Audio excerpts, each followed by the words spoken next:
Bus රථ ගැන දන්න ගොඩක් දෙනා දන්නවා G අංක කියන්නේ අතිශය පරණ බස්. අවුරුදු 25ක් ලං කරලා. මේ වගේ පරණ බස් එකක් ඇයි මොඩිෆිකේෂන් කරන්න? දැන් මේක මම ගන්නකොට ලක්ෂ 12 මාරකට මම ගත්තේ.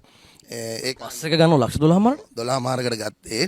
ඒ වෙලාවේ හැටියට ඉතින් ගන්න පුළුවන් දේ අනුව ඒක ගත්තේ. අවුරුදු කීයද කලින්ද? අවුරුදු දැන් 14ක් විතර වෙනවා අරගෙන. ගන්නකොට මොන වගේ තත්ත්වයක තිබ්බේ? ගන්නකොට නම් ඇත්තටම මං ගෙනල්ලා තව මාසයක් දෙකක් තිබ්බනම් බෝතල් පත්‍ර කඩේකට දෙන්න පුළුවන් තත්ත්වෙ තිබුණා. ඉතින් ගෙනල්ලා ඉතින් මේක දුවන තත්ත්වෙට හදා ගන්න ඕනේ ඉඳ මම ටිකෙන් ටික අලුත් වැඩියා කරා. හැබැයි දැන් මේ හැමදේම වෙනස් වෙලා මේක යාවත් කාලින වෙලා අලුත්ම විදියට මේ බස් එක තියෙනවා. 112 බස් එක ගන්නෙ. කොච්චර වියදම් කරාද මේ තත්ත්වෙට ගන්න අද වෙනකොට? බස් එකේ වියදම ඇරෙන්න කෝටි එකමාරක් විතර පැනලා තියෙනවා දැනට. ලක්ෂ 12ට ගන්න බස් එක ලක්ෂ 150ක් යනවා මේ තත්ත්වෙට හද. මේ බස් එකේ ට්‍රිප් එක යන කෙනෙකුට මොන වගේ පහසුකම් ටිකක් තියෙන මේක ඇතුලේ?